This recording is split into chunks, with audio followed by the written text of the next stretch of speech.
Hi, my name is Ritesh Patel, and I have a bomb. And that bomb is my story because it's gonna blow you away. Alright.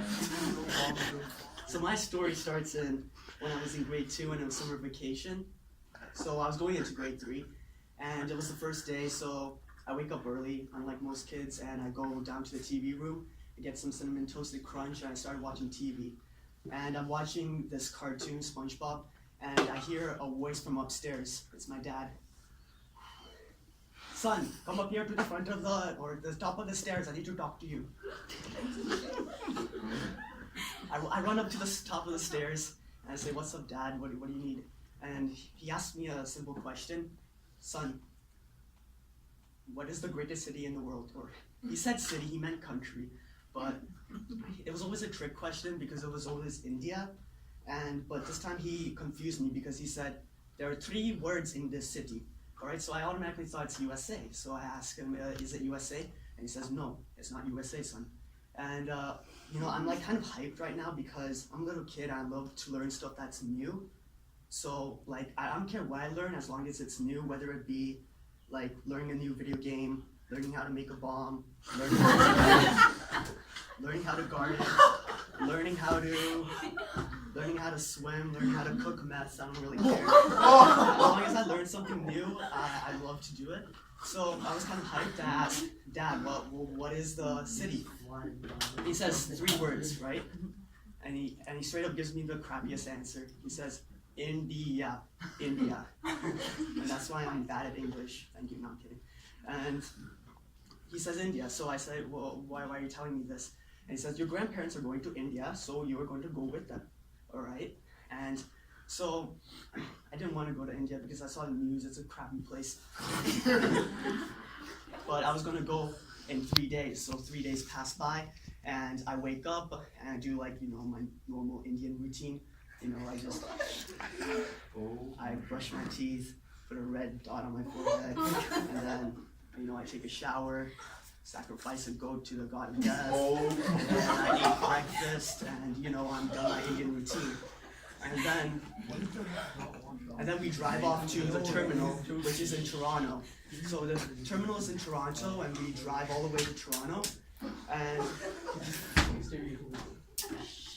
so we drive all the way up to Toronto, and then we get into the terminal. Now, I'm 8 years old, all right? And I'm walking to the terminal, I'm really hungry, and so we buy some food, snacks, candy, stuff like that. And the first thing I see is this cop arresting this African-American person, right? The cop's like, can you please turn around and put your hands behind your back so I can cuff you, etc. And I was wondering why this guy was getting arrested. So I walk up to see a closer look, and the cop, he has a little bag in his hand, and inside of it is a white powder. Now, it's cocaine, right? But I thought it was sugar or salt, so I throw all of my junk food, all of my candy away, and I'm starving in the terminal the entire day. The day goes by, we have 6 hours until our flight because we were extremely early. And, we go through that big box, and you go through it, and to see if you have metal or not. We get random searched, and then we board the plane, right? And the plane, so we get onto the plane, and on the plane there's like only 4 things to do. You can go to the bathroom, you can watch TV, you can go to sleep, or you can read a book or whatever. And I found all of those things boring except for the TV. But the problem was that the TV was a really bad experience. So I'll give you like a visualization. So you turn on the TV screen, and there's 2 options. There's TV shows and movies, right? So, and you have a remote controller because it's not touchscreen back then. So I use a remote controller to go over to movies because I wanted to watch a movie. And then I go into the movies, and then it's listed in alphabetical order from genres. So like you'd have action at the top, then adventure, then children, then comedy, then documentary, espionage, then horror, etc., right? So my goal was to get to the comedy section. I would press the down arrow, and then the highlighted tab from action will move down to adventure. Press the down arrow again, it will go to children. Then I press the down arrow 1 more time, but it doesn't go to comedy. It was lagging. So what happened was that I pressed the down arrow twice, and instead of going on to comedy, it went to documentary. I didn't realize that, so I pressed the middle button, and it went to the documentary.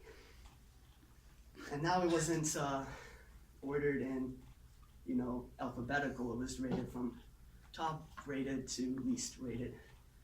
Now the problem was, I don't know who put these movies on the documentary section, but I feel like you can probably guess what the movies were. So by the end of the trip, I was like paranoid, scared shitless. I was like really scared and really like scared for my life because I watched the entire 9/11 documentary. I watched World War II, the entire saga, and I watched Animal Planet, which was, a relief. But yeah, that was the trip on the plane. And then we get into India, and in India, I get to meet my relatives, hi, hello, and everything like that, and we sleep at India. Now, it's the next day, and I wake up, and my relatives tell me the real reason why I'm brought to India. He says, Ritesh, you have been brought to India because you are an idiot, okay? You have been brought to India because you are to attend summer school in India. He doesn't really say summer school because it's just school for obvious reasons, because it's always summer in India. Now, he says summer school, and I was kind of pissed because I thought I was having a vacation in India, but I was actually starting summer school, and Indian education is way more tougher than like Canadian or USA, etc. So I go to this sketchy school, and conveniently enough, the teacher's name is Mr. Patel. So, yeah. Anyway, so yeah, his name is Mr. Patel, and on the first day, I get into like his bad eyes, right? Like he doesn't like me from the first day because I'm running around the classroom. I'm an energetic kid, and I'm running around. He tells me to stop kindly, and I don't stop, and then he loses his mind. He's like, "Hey, Banchot, come up over here to the classroom," okay? So he says that straight up, and I'm like terrified because I don't know what he's going to do. Now he has this long bamboo stick. It's a thin bamboo stick. I don't have one because those are kind of expensive, so I picked this one from outside the school. So anyways, he tells me to put up my arms out in front of the air, so I put my arms up, and then he starts, hitting me, right? Which, yeah, it hurts. Anyways, it does hurt, but I mean, I kind of admired him because he was multitasking at the same time. He tells the class, all right, while I'm hitting Ritesh, I want you to count in increments of 5, starting from 0, ending to 25. All right, so every single time he'd hit me, he was teaching the class about math as well. So it was like 0, 5, 10, 15, 20. The class was repeating the entire thing, and it was 25, right? And this happened for like the entire school year. Like I would get beat up like 3 times out of the week, and it was by a teacher. Now, that'd be illegal in Canada, but anyways. I would tell my relatives, and they'd just give me this really bad answer. They'd just say, "Son, Ritesh, that is not bruises on your arm. That is your skin." Yeah, so it's just my skin. Yeah, okay. Anyways, so it happens for long periods of time, and then finally the summer ends, and now I'm going back to Toronto. I go to the terminal. Everything happens again, and I go back to Canada. And now it's time for grade 3 schooling, right? So in grade 3, we have this teacher named Miss Erdl, and weeks go by, fast forward, and she teaches us about vitamins and minerals, right? So she teaches us about vitamins and minerals, and one of the vitamins was vitamin D, all right? So vitamin D, it makes you get stronger, and it's exposure from the sunlight. Now, I had a theory that like if I couldn't see something, it couldn't see me. So if I couldn't see the sun, it couldn't see me. Therefore, it wouldn't like get me stronger. Therefore, no vitamin D, right? So I looked directly up at the sun for periods of time, and then my vision goes blurry, right? And it hurts my eyes like immediately, right? Now, rewind to India. I had an idea of how to get Mr. Patel back, because right before I left, I stole his pen. It was a laser pen, which he like used in all of his lessons. It was kind of like his prized possession. It was made in India, and I took it back all the way back to Canada. So I had this laser pen. Now I was like a stupid kid, right? And I decided to do some theorizing, and this is what I come up with. the sun is light, so and laser pens are light, therefore the sun equals the laser pen. So I thought the laser pen would be, just as good as the sun and would give me vitamin D. So I'm looking at the laser pen inside of it 5 minutes at a time.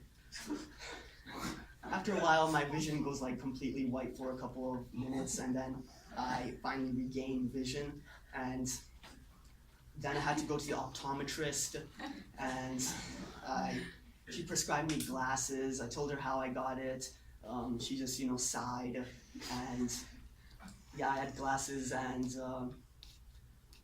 in the following days, I wasn't used to glasses, so I would forget my glasses, and then the school day would be difficult because I couldn't see everything. Everybody would look like Slender Man, everybody would look like dots, and it was just like horrible. And from that, I just learned that the moral of it was like karma, because even though Mr. Patel beat me, even though I stole his pen, he got the last laugh in the end.